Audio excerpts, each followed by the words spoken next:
Welcome to Around the Empire. I'm your host, Joanne Leon. Around the Empire podcast, listener-supported independent media. Pitch in if you can, patreon.com/aroundtheempire, paypal.me/aroundtheempirepod. Also, please like, share, and subscribe on YouTube, youtube.com/aroundtheempire. Gordon Dimmack joins us today, and we chat about the crazy state of politics in the US and the UK, and the high level of propaganda, and about the election in the UK that will be held this week with Boris Johnson and Jeremy Corbyn as the top contenders for Prime Minister. We talk about the Tory, Labour and other UK parties, likely coalitions, and the top issues like Brexit and the NHS. We also touch on Russigate and the recently released IG report. Gordon hosts a popular YouTube channel where he covers news, politics, war, and the horrific state of our corporate media. He broadcasts mostly from the Midlands, but also on the ground at various events around the country. And his slogan is "Make Orwell Fiction Again." We recorded this on December 10th, 2019. Gordon Dimmack is here talking to us from the UK. Hi, Gordon. Thanks so much for coming back on the show. Hi, Joanne. It's a pleasure to be here. So, I'm calling to commiserate with, I'm calling to console you. I know things are crazy over there, but guess what? They're even crazier here. Really, really crazy, the politics. I don't think I've ever seen anything like this. I mean, maybe it was probably crazy in the 50s and 60s too. I don't know, but so you've got a lot. I believe you, Joanne. That's what's crazy. I believe you that you say it's crazy over there, as crazy as it is over here. I believe you that you say it's crazy because I see it and I report on it. Yeah. I mean, yesterday we got flooded with these two giant reports, and they got this impeachment going on, and the things that you see on CNN and MSNBC. An impeachment based on a nod and a wink. It's a nod and a wink, isn't it? It's a nod and a wink. And the thing with this impeachment, I'm sorry to cut you off, but I haven't really got a chance to talk about this on my channel so far and do a video about it. But with regards to this impeachment, it seems all of this, the way they change the wording as well, this aid to Ukraine. Has anybody looked into what this aid is? This is a fascist an authoritarian regime here, isn't it? The ones that we're backing. Has anybody questioned that? Just why has the Overton window moved so far that you can't even say, hold on a minute, should we be giving them aid? Well, I think that the vast majority of people have no idea what happened in Ukraine, who it is that we're dealing with. I mean, they don't understand that these literally Nazi battalions have been folded into the military in Ukraine. There's a very strict narrative here, and it's being policed. Yes, and they get their 5 minutes of hate every day from MSNBC. I see it on Twitter. I see snippets of it. It's the red baiting, Russia baiting is it's higher than at any point in my life. That's for sure.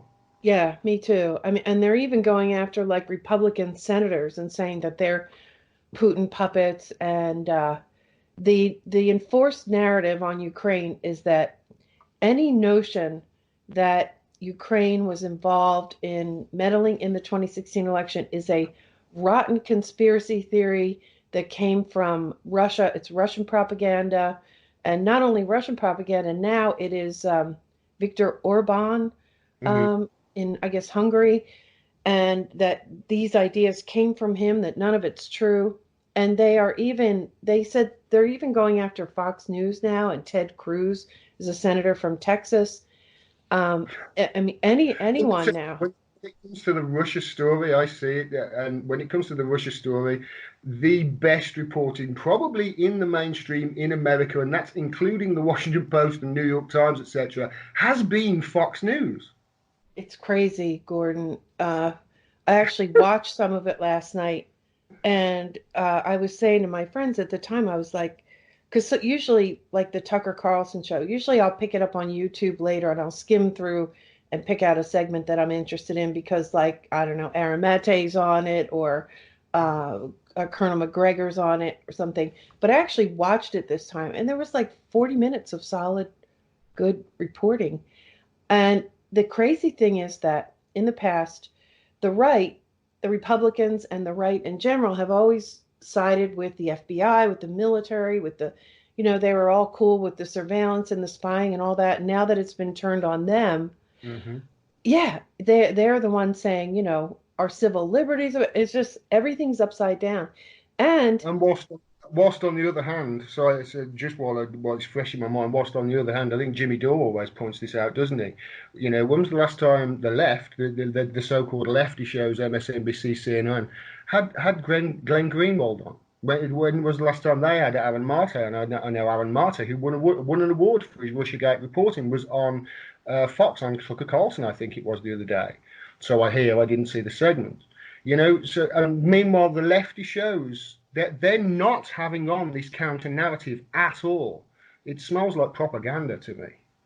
oh, it's way over the top propaganda. My favourite writer is Caitlin Johnson. She's an amazing writer, real insightful mind. And she wrote a story, and for the life of me, I can't remember the title of it now. Maybe you could look back in the edit and put a link to it underneath. I urge everybody to read it.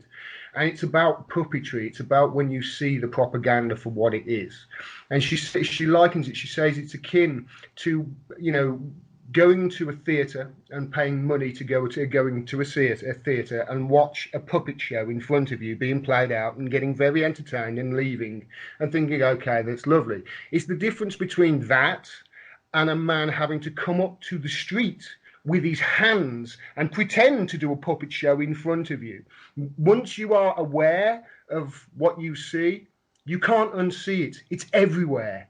And your eyes are wide open to it. I can't remember the life of me for the title of that story now. It's going to bug me, but it's a wonderful article, and it explains it so much to the point where I sometimes talk to people and just, put my hands up as if they're talking to them, talk to each other, and that's the sign to my girlfriend that says, "This is propaganda. Look." Yeah, that's good. Yeah, I will link it in there.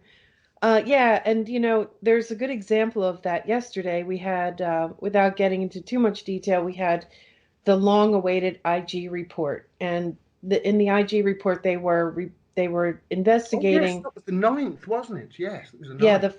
the FISA warrant. Um, so they investigated the FISA warrants that were done on the people in the Trump campaign, in and around the Trump campaign, during and after the campaign. And well, first of all, the details in the report don't they don't line up with the conclusions. And that happened in the last IG report too. But for example, James Comey immediately came out and said he was exonerated. Oh, it was all lies and all this stuff. Meanwhile, the report lists all kinds of things that were done wrong, that were done, and of course, nobody says like criminally and illegally and things like that, but that really is what it was. So I guess what I'm trying to say is that the conclusion that he just presented to the whole country and to news media, the cable news, maybe some of the other news networks too, I'm sure they went along with it too, was, oh, this was nothing. It was, we're Yeah, exonerated, and all this thing about Trump saying his campaign was spied on was all a lie. None of it happened. And that's not what the report says, Gordon. It's I look not at what it. it says. I look at it. I look at it. I know it's not, Joanne, and you have to look at it. Occam's razor. You look at a situation like that seems crazy, and you look at, okay, what is the most obvious explanation for that takes the least assumptions? Well, the most obvious explanation is, why be surprised at that outcome? They can't find any wrongdoing. Every FISA application in history, apart from a handful, it seems, has been, just rubber stamped and passed through. It was like a conveyor belt. They had no standard. As much as they would like to say they had a standard for producing these files, they had no standard whatsoever. Come on, and anybody, I think, if you put anybody in front of me who says otherwise, I'm going to laugh in their face. This thing, how many of these FISA warrants were issued over since the Patriot Act, for instance, came in, and how many were rejected? Go and look at it. Up until I think 2017, I think it was 11 out of thousands. Yeah, it's the percentage is like way high up in the So they 90s. can't find any wrongdoing because the wrongdoing was in the fact that these FISA warrants were written willy-nilly, and they want to write them willy-nilly. That's why they, have done what they've done. They've created their almost uh, they've created an authority almost outside of the realms of question. Yeah, I mean, there's all kinds of things in there. Not only that, they used FBI informants. And I think almost the worst part of it, although this maybe won't be the most reported, is that they omitted things that were exculpatory to Papadopoulos and Page. And in Hmm. the case of Carter Page, they actually changed the meaning of what he said Yeah. um, to the opposite. And people's lives have been ruined. And I think you have to understand that the Republican Party would almost always, assist in the cover up, would almost always just cover for the FBI and the intelligence community. I hate to use the word community, the intelligence complex. They would almost always assist in Cabal. covering things up for them.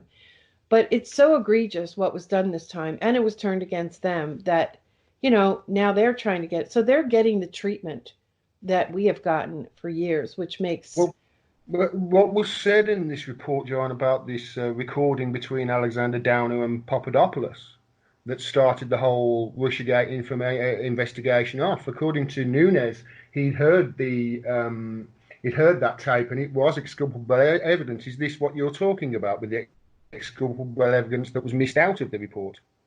right, right. There's a lot of details that I don't even have in front of me at the moment, but Although there were holes like a sieve in this Russiagate information. Honestly, if idiots like me can poke holes in that narrative, then there's something seriously wrong. And not only that, but something seriously wrong with our so-called watchdogs, because they're the ones that are meant to be pointing this out, and they're not the ones doing it. It's left to people like me in a council flat in the Midlands, in the middle of the United Kingdom, shouting into a camera.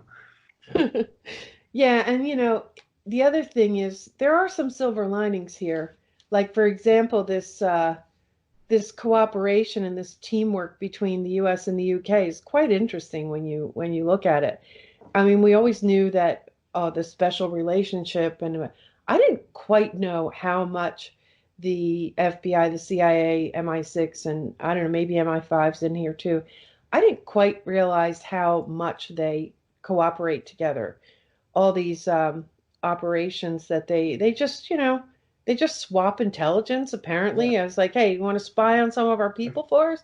They're like, hey, yeah, no problem. And then somehow they get tens of thousands or even more money paid to them through these shady Pentagon think tank type operation organizations, and it's just there's so much corruption. It's overwhelming. Yeah, the United States. I think I found out the other day because there's a story over here. You might have heard it of a United States. They called him a diplomat straight away. They said he was a diplomat, and his wife had a diplomatic immunity. She Oh uh, yeah. drove out of a base in RAF Croton. I think it's in is it Nottinghamshire or Northamptonshire? It's one of those shires anyway.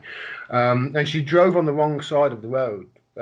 Forgot she was in the UK, hit this young guy coming the other direction called Harry Dunn, and hit him head on. And she was driving a Volvo XC90. I don't know whether you're aware of these vehicles, but Volvos are built like tanks for a reason. This guy was on a motorbike. He didn't stand a chance. And she was questioned by the police, promised that she wouldn't leave, hopped on a plane and got back to America at the first opportunity, and then claimed diplomatic immunity. So, the family are distraught about it. There was a whole thing where Dominic Raab, our foreign secretary, was caught on camera pointing at the boy's father saying it's not on, just because he wanted answers in front of the cameras because he couldn't get any answers from him, through letters or through normal channels. Wow. It's horrific what has gone on here. There were 13, I think 13 US bases in the United Kingdom. Just I think it's for gathering intelligence. From what I can tell, that's it. That's how embedded That's how special the special relationship Yeah, is. yeah. And this lady, she was, she will face no justice. If that happened to me on American soil, I would at the very least be charged with death by dangerous driving.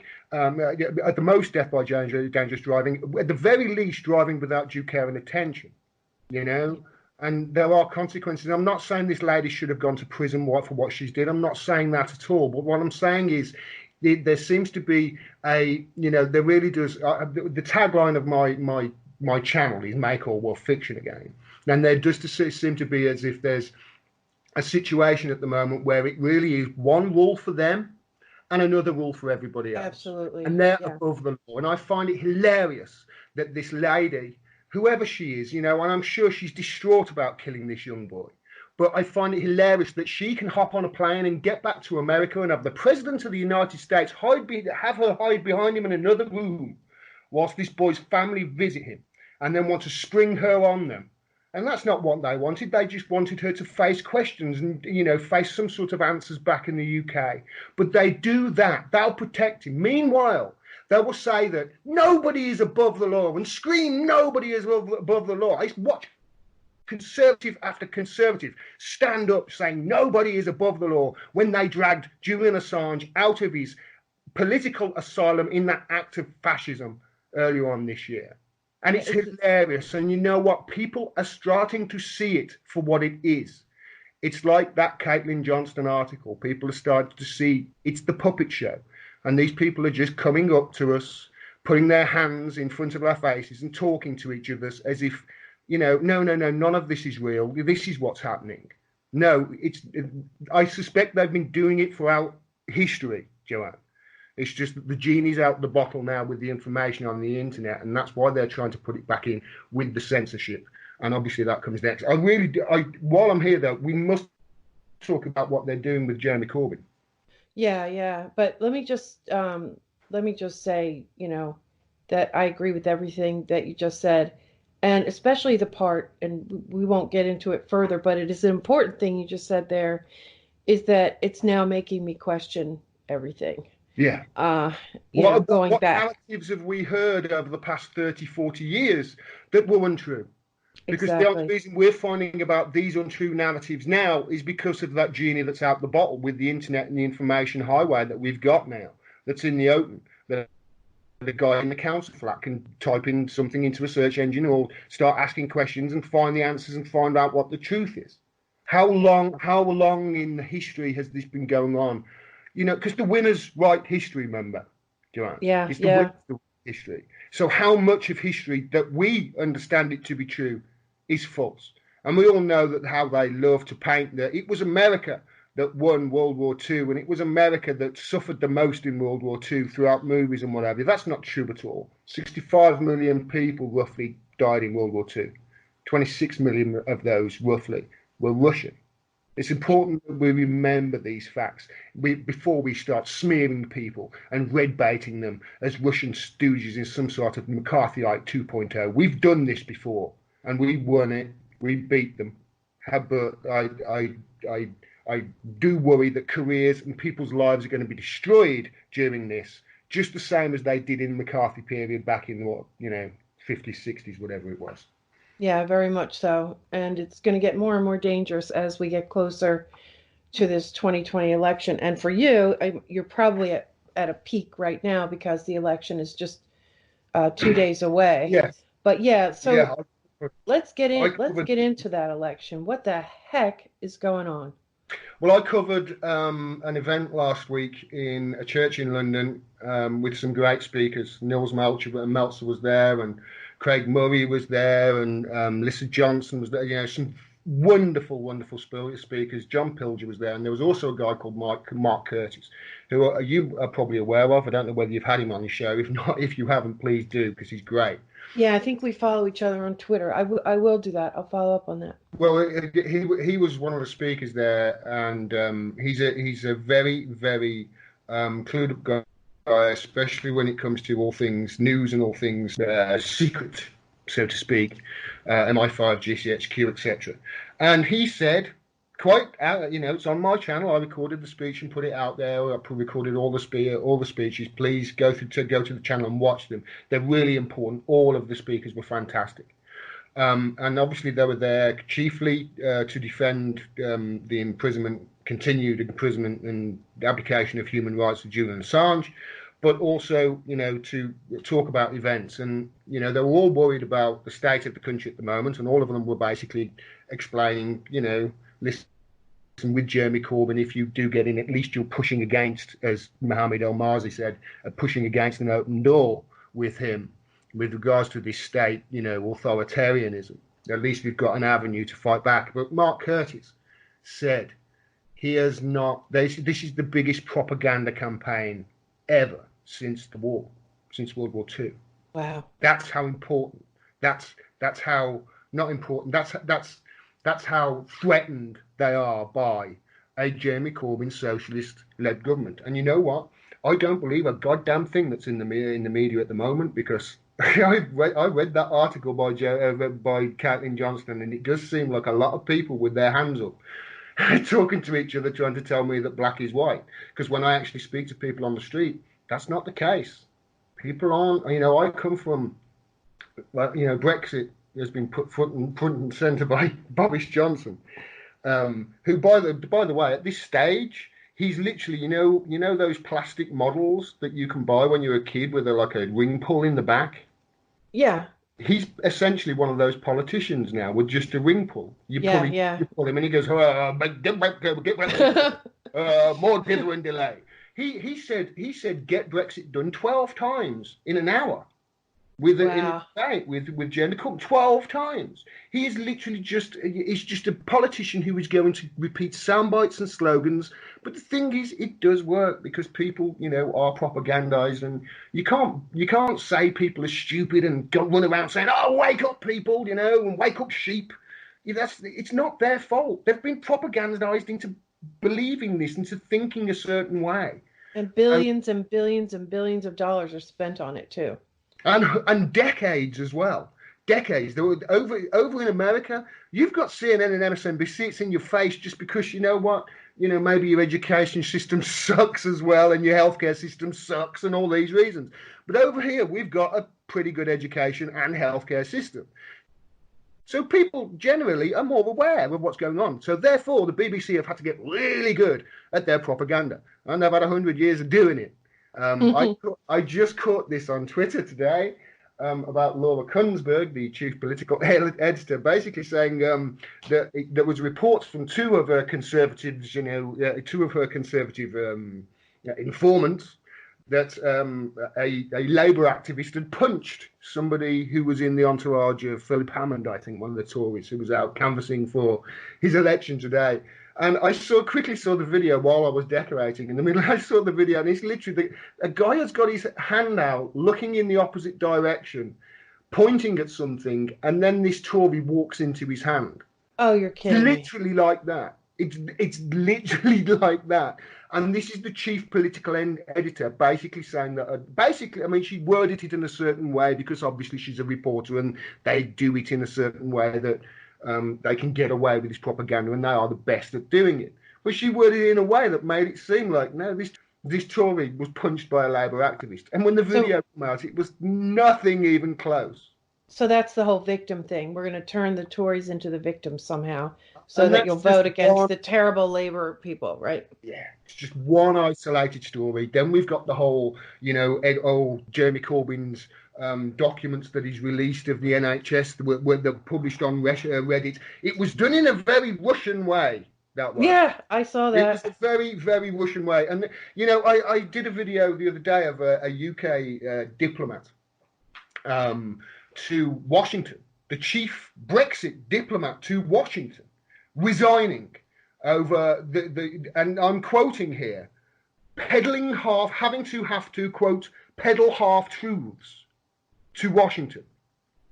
And I remember saying when I did that video, how long is it before the Tory press and the Tory graph and the right-wing media in this country start saying that her actions are extremely Russian? Yeah, well, if she was over here, they'd be doing it. It would be happening already if she was here. But They've And weaponized chocolate, the Russians have. They've weaponized chocolate, Joanne. Do you remember? They oh, wait a minute. weaponized chocolate. No. What? They sent a What? chocolate. They sent a chocolate model arteded of Salisbury Cathedral to people in the media as a Christmas present last year, sort of a joke, as a point at the Skripal's poisoning. You know, the Skripal killers allegedly went to Salisbury Cathedral the day before, and the way it was portrayed is that the Russians have weaponized chocolate. Oh, That's how bad the oh. propaganda has been, and that was last year. It's far worse than that now.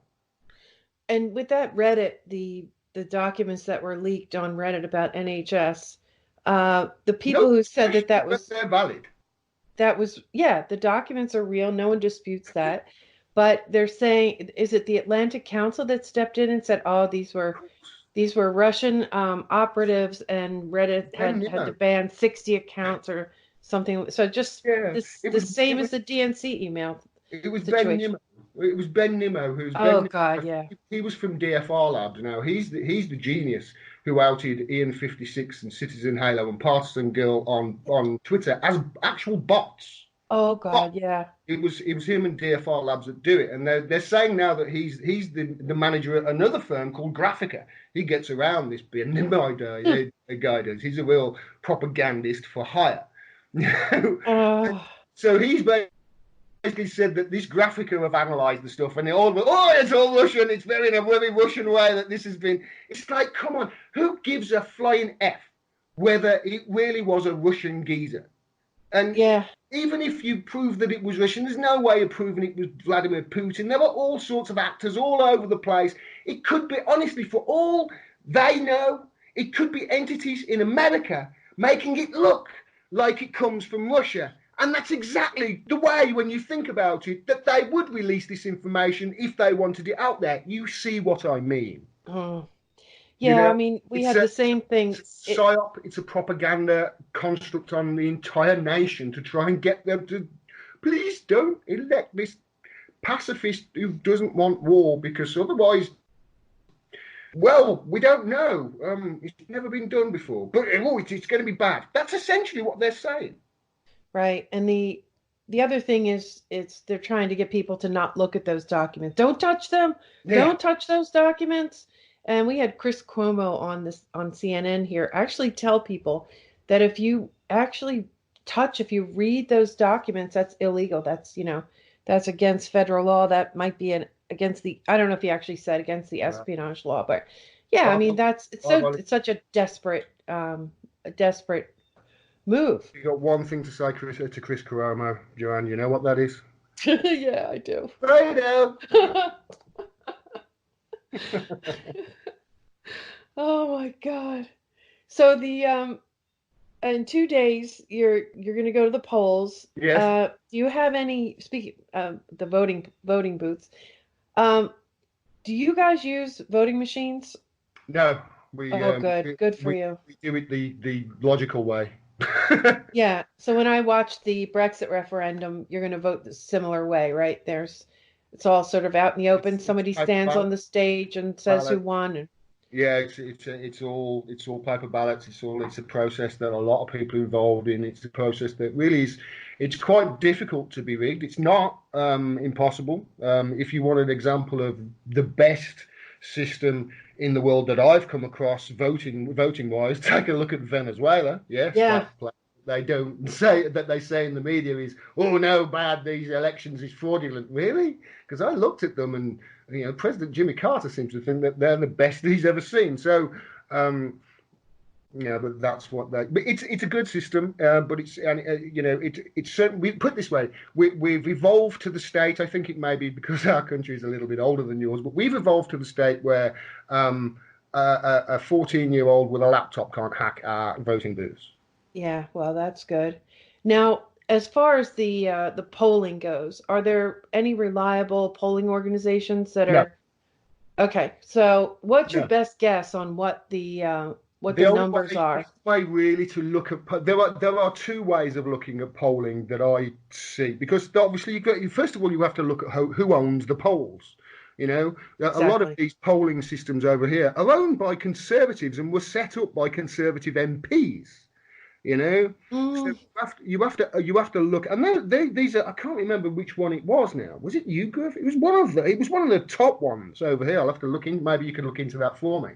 But you have to look at that. But the only way I look at polls is this: the only poll that really has been accurate historically, and it's pretty much accurate wherever you go, and that's an exit poll. And by the time you get the exit poll, it's too late. Everybody's voted. So the yeah. exit polls over here are always so at 10 p.m. when we get the exit poll over here. It's not like in America where it will come in a wave. At 10 p.m. we'll get the exit poll, and pretty much we'll know exactly where we are at that point. They are that Gotcha. accurate because the exit polls are done by independent who are obviously talking to people after they've left the booth. And when you talk to people before an election, often, I mean, you remember in America, you had a lot of leaners in 2016. People leaning into people saying, I might vote Trump, and people almost are that embarrassed to say it. It'd be the same over here so. And who are they polling? Yeah. Basically, I'm looking at the CNN polling because basically, I do remember one time about a year ago where I questioned one poll and I said, "Who the hell are they polling? Members of Jake Tapper's family?" And it turns out that wasn't far from the truth. It was actually people who worked at MSNBC and or CNN and their families. So who they polling, but. The one way of looking at polls is the poll of polls. We have a thing here where we have a poll tracker where there are multiple polls I recognise, and they plot them all on a graph. And you can see with the swing of the graph where the weight is and where the energy is behind. And Boris Johnson stalled basically at his highest point pretty much just after the election was called. And since then, I saw that he was trading even, but Jeremy Corbyn was on an upward swing. I fully expected that because he has been an excellent campaigner. He was in 2017. They said he was blown out the water. He had no chance. Do you remember in the election last I time? do. I do. And there were talks in the Tory press. Honestly, there were talks. Go back and look at it. They were saying that. Theresa May was going to get over 400 seats, a majority. And if she got that, she would have got her weak Brexit that isn't Brexit through. She would have got it through. So just think about the connotations of that as to what Corbyn actually stopped. If you think about it, if you're a Brexiteer, he stopped just by taking away her majority. You getting the Brexit that wasn't Brexit, that all Brexiteers were against, which was Theresa May's deal. So that's one way of looking at it. I know it's a bit of a convoluted way. But he's a great campaigner. I don't believe the polls. I don't believe it. I believe that that the youth are out in there in swing, and I believe all the momentum is behind the Jeremy Corbyn campaign. And it's whether they can convince enough people in the North and the Midlands to put their opinions on Brexit aside for a bit and just say to them, go back to them and say, listen, we understand that, but our NHS is at risk here. And I know that he's been banging about it, and it isn't an election point, but he does have a point here. Because if we carry on with this administration that we've got and one like it, we're going to carry on with the privatisation, with the PFIs, with the overtly authoritarian regime. We're going to carry on with Julian Assange getting, extradited in this show trial in February. It's all going to happen. Whereas with Jeremy Corbyn, we've got a chance of actually having somebody who might be able to be in power, who might be able to do something about it. I'm not saying he'll be able to wave a magic wand. And if he does get in, then that's when his real work starts. Right. The real challenge. I certainly don't think that there'll be enough weight behind him for him to get a majority on his own. He'll have to go into coalition. And the one good thing going for him is that I think the Conservatives are not going to have as good a campaign this time in Scotland, which means the SNP are going to do very well again. So the SNP, in conjunction with Labour, there might be time for that to happen. Come Thursday, Friday, it could happen. But So that's the coalition that that, the winning coalition would be the Scottish National and Labour. it's the one, to be honest, from a point of view, purely as to stopping, the authoritarianism and having somebody there to maybe, help Julian Assange, etc., and fight back against this media onslaught. That's the route that I think I can see happening. But they're all saying in the press that it's a slam dunk and the Conservatives are going to win, and Boris's get Brexit done message is going to work. I'm not so sure. I think people can see through it. I think that they can see that these are people standing in the middle of the street, just speaking, having their hands speak to each other like puppets and telling them, look what's going on. And they can see, no, the NHS really might get sold off here. It has been. I saw a documentary last week, The Great NHS Heist. I know you had on Dr. Rob Gill Yes. about it. It was a great interview. It really is serious. Yeah, it is. We have to fight back against this, and it's whether Jeremy Corbyn can break through this propaganda onslaught and get enough activism on the ground to manage to defeat the odds. I'm hopeful. And if he can fight the Blairites in his own party, right? If they don't undermine him, that's really they're always undermining him, Because if he does, if this is the scenario that happens, and by no means am I predicting that this would be the case, but I certainly don't think that it's an impossibility like some people are saying. He'll be a prime minister with his opposition in front of him and his real enemies all standing behind him, ready in the back, and the support of the SNP saying, "Give us a referendum again." So it's not going to be easy for him, even if he does get in. But at least we'll like Mohammed Al-Marzi said the other day. At least if he does, he'll be pushing against an open door as to getting help with these things. That's a good point. That's probably a good place to wrap up, Gordon. Please tell everybody where they can find your work and how they can support your work and all of that. You can find me at gordondimmack.com. That's DIMMACK.com, and Gordon Dimmack on Twitter and on YouTube.